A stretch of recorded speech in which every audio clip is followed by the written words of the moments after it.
পরীক্ষায় ভালো করলে তবেই ভালো রেজাল্ট হবে। কেউ আছে সব কমন পড়লেও ভালো করতে পারে না, আবার কেউ আছে মোটামুটি কমন পড়লেও অনেক ভালো রেজাল্ট করে নেয়। এর কারণ কি জানতে চাও? তাহলে এক মুহূর্ত সময় নষ্ট না করে ভিডিওটি সম্পূর্ণ দেখো। আমি এই ভিডিওতে শেয়ার করছি কিভাবে পরীক্ষায় ভালো নম্বর করা যায়। তোমরা যদি পরীক্ষায় ভালো নম্বর পেতে চাও তাহলে কিছু আইডিয়া ফলো করতে হবে। তো চলো এইগুলো নিয়ে কিছু আলোচনা করি। আইডিয়া নাম্বার 1, তোমাকে প্রশ্নটা ভালো করে পড়তে হবে এবং বুঝতে হবে। পরীক্ষায় ভালো নম্বর পেতে গেলে প্রায় 50% নির্ভর করে প্রশ্নটি ভালো করে পড়ার উপর। সাধারণত পরীক্ষা শুরুর 15 মিনিট আগে পরীক্ষার খাতা দেওয়া হয়। পরীক্ষায় নাম, রোল, রেজিস্ট্রেশন ও খাতায় মার্জিন টানার জন্য 10 মিনিট সময় নিয়ে ভালোভাবে এই কাজগুলো সম্পাদন করবে, কেননা এগুলোর মধ্যে একটা ভুলের কারণে তোমার 1 বছর নষ্ট হয়ে যেতে পারে। এরপর খাতার উপরের দিকে এবং বাম দিকে মার্জিন টানবে। প্রশ্নপত্রটি পাওয়ার সাথে সাথে চেক করে নেবে তাতে কোনো প্রিন্টিং মিস্টেক আছে কি না। যদি থাকে তাহলে তৎক্ষণাৎ পরিবর্তন করে নেবে। এতে তুমি কিছুটা ঝামেলা মুক্ত থাকবে। যতটা পারবে শান্ত থাকার চেষ্টা করবে, কেননা উদ্বিগ্নতা তোমার টেনশন বাড়িয়ে দিতে পারে। এর ফলে তুমি যা শিখে গেছো সব কিছু ভুলে যাবে। প্রথমে প্রশ্নের উপরটুকু ভালো করে পড়বে। কোন বিভাগ থেকে কয়টি প্রশ্ন দিতে হবে, এতে কোনো বাধ্যতামূলক আছে কি না সেটা আগে দেখে নেবে। বিশেষ করে কতটুকু সময় তা দেখে নেবে।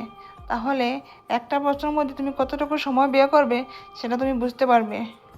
পুরো প্রশ্নটি অন্তত 2 বার ভালো করে পড়ে নেবে এবং যে প্রশ্নটি তুমি সবচেয়ে ভালো করে পারো, সবচেয়ে ভালো লাগবে সেই প্রশ্নের উত্তরটা আগে করবে। এক্ষেত্রে প্রশ্নটি পুনরায় সর্বনিম্ন 2 বার পড়ে নেবে। এরপর লেখা শুরু করো। আইডিয়া নাম্বার 2, স্মার্ট প্রশ্ন উত্তর লেখার নিয়ম।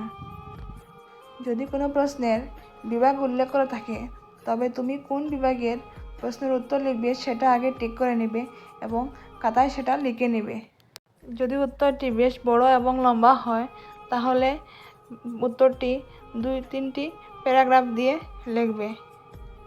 প্রথম অংশে উত্তরটির মূল বিষয়টা তুলে ধরবে এবং দ্বিতীয় প্যারায় বাকি উত্তরটি বিস্তারিতভাবে লিখবে এবং তৃতীয় প্যারায় তুমি উপরে যা লিখেছ তা 2-1 লাইনের মধ্যে লেখার চেষ্টা করবে।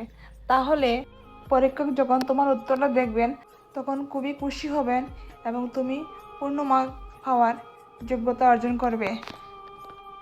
আর প্রশ্নগুলি লেখার সময় প্রশ্ন নম্বরগুলো একটু বড় করে লিখবে এবং প্রত্যেকটা প্রশ্ন তো লেখার পর 1 আঙ্গুলের মতো গ্যাপিং করে লিখবে যাতে লেখাটা দেখতে অনেক সুন্দর লাগে।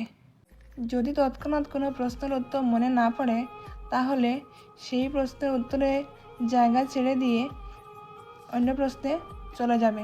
সময় নষ্ট একদমই করবে না। ম্যাথমেটিক্যাল পরীক্ষাগুলোতে সাধারণত রাফ করার জন্য অনেক সময় লেগে যায়। এক্ষেত্রে তুমি সর্বশেষ পাতাটিতে রাফ লিখে তুমি ব্যবহার করতে পারো। অতিরিক্ত লুজ বা পেপার নিলে অবশ্যই নিজের নাম এবং রোল নম্বরটা লিখতে হবে এবং শিক্ষকের সিগনেচার আছে কি না সেটা খেয়াল করবে। উত্তরপত্রের এক কোণে নম্বরিং করবে যাতে একাধিক উত্তরপত্র উল্টাপাল্টা না হয়। এবার আসি হাতের লেখা নিয়ে। যদিও হাতের লেখার উপর কোনো মার্কস নেই তবুও এই হাতের লেখায় শিক্ষকের মন কেড়ে নেয়। বেশি নম্বর পাওয়ার সুযোগ থাকে।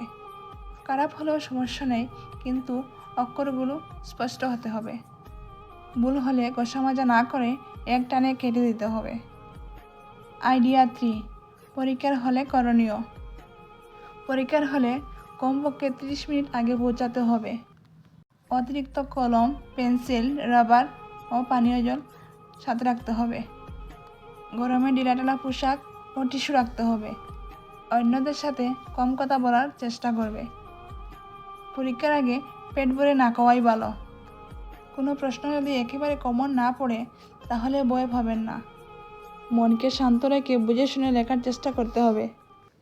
সবশেষে একটা কথা না বললেই নয়, ছোটো কিংবা বড় যে কোনো প্রশ্ন হোক না কেন সব কিছু অ্যাটেম্প করার চেষ্টা করবে। বেশি হোক বা কম কিছু না কিছু লেখে আসবে। যদি সময়ের অভাবে কোনো উত্তরের সম্পূর্ণ লেখা না হয় তাহলে শুধু মূল বিষয়টা 2-3 লাইনে লিখে আসবে। ভিডিওটা এই পর্যন্ত দেখেছো মানে আমি আশা করব আমার এই কথাগুলো তোমাকে পরীক্ষা হলে অনেকটা সাহায্য করবে।